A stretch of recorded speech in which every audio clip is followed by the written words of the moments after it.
What is going on? I am Anon Moose. We are here on my T-Moz account. It's the end of Warships Season 9. I gotta say, Warships growing on me every season now that they've sorted out all sorts of difficulties and cheats and stuff like that. I'm excited for the new update to come because it's one more way that they've started to look at getting rid of cheating and all of that sort of baloney.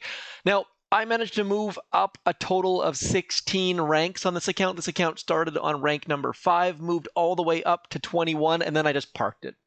And I hate parking an account, but the extra rewards and things like that were just so worth it. Now, I also hate the fact that I can't show you my tech tree after the season ended. That seems to me like a huge oversight. I'm guessing it's only for BoomTubers, perhaps, but I'd like you to walk you through this tech tree so I could show you what choices I made. I unlocked every single possible node on this account. This was an HQ18 account, so it was locked to 5 engine rooms. Did not get the Admiral's key, not something I was interested in. So I really kind of liked the fact that I was stuck at level 15, or 5 engine rooms, but that was partially because I have multiple accounts, obviously. Now, this was my base. Not super strong or anything like that, but I never had to do anything better, so I just kept it up. This was my 4 engine room base with my 5th engine room tacked on. Then I just threw rocket launchers around the outside, and it worked fairly well. I liked rocket launchers at the shore because people would drop their heavy choppers, which would come underneath the blind spot, and then the rocket choppers would crush their hopes and dreams, or they would come wide on this side. Anyways, super simple base, and the fact that I can make it to Diamond with a simple base. Like I said, up 16 tiers is pretty darn good, I thought. Give me a better start for next season. They did not play last season, so this is a nice start. I'm going to switch accounts. I'll be back in just 1 second, and we'll keep going through all the good stuff.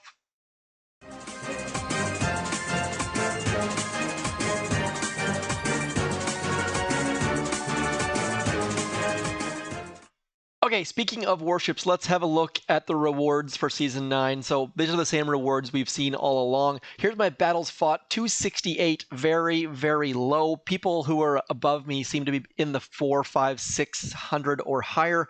Pretty happy with this one. Went up 15 tiers on this one. Started on tier 6 for this one. Went up to 21, so pretty darn nice there. Only 2 draws, which is fairly standard because I'm not one of these people up here on the global leaderboard. I mean, let's look at them. What do they have for draws? 13 draws. That's not actually that many compared to most, but my cable seems to be loose here. My apologies. Let's give that a little wiggle jiggle, and then we can carry on. So anyways, let's just show the task force leaders just because, you know what, they deserve a bit of a shout out. Orion managed to get the highest score in our task force. I believe he has other accounts, not super sold on, not 100% sure on that. Bartoli winning the Canada race with less than 50% win rate. That's kind of crazy, to be honest. The fact that win rate, that kind of surprises me. Anyways, moving right along, and it kind of shows how win rate isn't a huge deal unless it's all down to stars, so that those draw changes they're putting in might not be a big deal at all. It's at least it's a step in the right direction. If you're not sure what I'm talking about, those changes, there is an update coming. Check the cards for details on that. Anyways, this base is my 6 engine room base. I ended up having to move 2 engine rooms to the back because people were just barraging the back one as they got max level artillery, max level barrage. I built this base in like 3.5 minutes. I copied someone. Would have liked to move to 7 engine rooms, but again, the fact that anytime you move, you have to redo your base, and you can't save your base, so tweaks don't work. Kind of a bit annoying. Also, I parked this account so I could get my other accounts up. I really do wish rewards were based on your highest ranking. I think that would make a world of difference.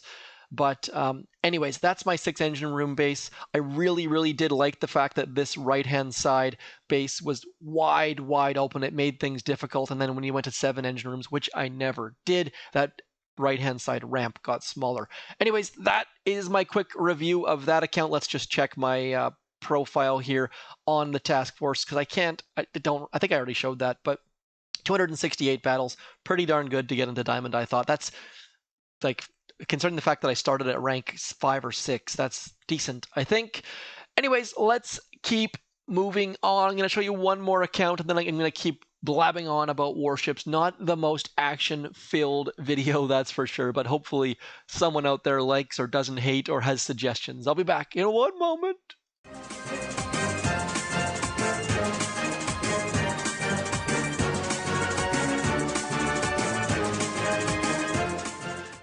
This account was tough. This was the hardest one that I found to get to the Diamond, and I got to Diamond with 4 hours left in the season. 187 battles, went up 15 or 16. I can't remember where this one started, but managed to get the 30 powder, 500 diamonds, which are great rewards. I'm very, very happy with those rewards.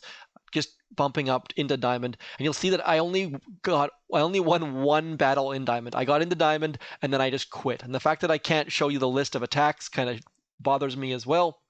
Nonetheless, this is the base. I ended up, basically, I just moved my front clump base to the back, and that managed to get me that couple extra seconds, which gave me the wins. People were taking my base down on average, this one in 2 minutes and 6 seconds, and I was just barely able to scrape through. And Warships gets harder the longer you leave it before attacking. So next season, I'm not going to necessarily stay up till 1 a.m. to start the season, but I'm going to start in the morning first thing, because otherwise it's just a complete and utter grind. The fact that I'll start somewhere around 10, 11, 12 should help that for sure. But man, just such a grind trying. And we had, I think, 3 or 4 of us in Triangle 9 group of task forces just desperately trying to get up into that diamond tier for those extra rewards. I think 3 of 5 made it, I think.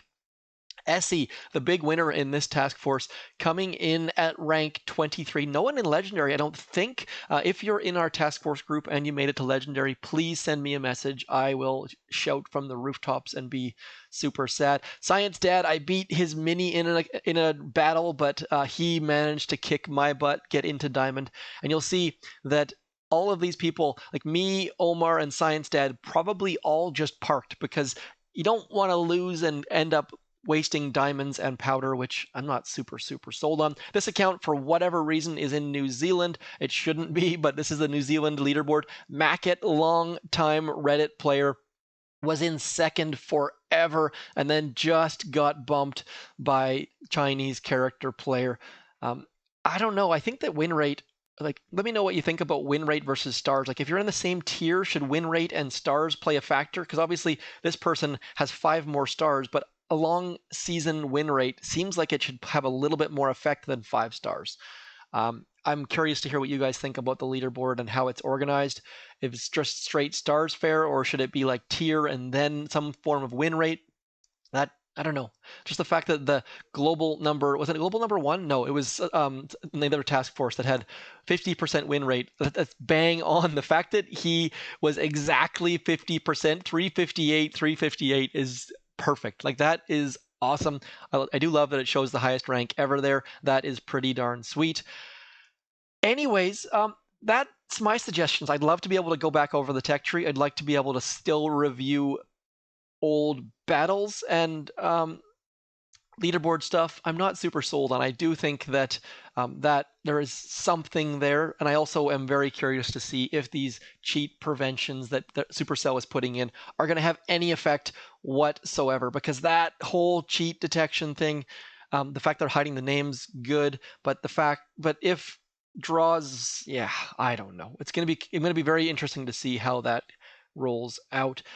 Nonetheless, obviously, we are in the wait for an update. That should be here any day now. It is set to come out this week, was the word. Obviously, we're now done Monday. I think they have to wait for the App Store and Google Play Store to approve the update and things like that. So, nonetheless, I think this is like my most boring video ever, I think, but I just wanted to do a quick replay of Warships, and I was not smart enough to store any sort of replays or logs or anything like that. Season 10, I think Season 9 started to show the name very early on, so the fact that Season 10's name is hidden, very curious to see which direction they're going to go We've done the air support. We've done the ground support. What's next? Is it going to be like the frozen season with all cryos, or the flaming season with scorchers at the beginning? I really would like to see some new troops at the beginning instead of just heavies or rifles or Zookas or whatever it might be. So the rocket choppers to start the season was very, very nice change. But as you saw here, it is a significant gap, 7 days until the next warship season. This bugs the crap out of me. Not because it's 7 days, but because it's going to be right after the Mega Crab. Mega Crab back to back with warships is just way too much stuff in my mind. I wish they would start warships mid-month, but then as soon as they put that gap between seasons, it's going to ruin that. So if you guys have suggestions on how long the season should be, this one felt a little bit short. Maybe wouldn't mind a couple more days, but obviously I was doing well. If you weren't doing well, the tech tree is so unforgiving that I can understand why you like short seasons as well. Anyways, that is all for me. Thanks for sticking around. If you listened to this whole video, not a lot visually, so thanks for your patience. Thanks for understanding, and comments, likes, shares, subscribes, and all of that sort of junk. I'll talk to you soon. As always, I'm Zedmont. Thanks for coming in. Peace.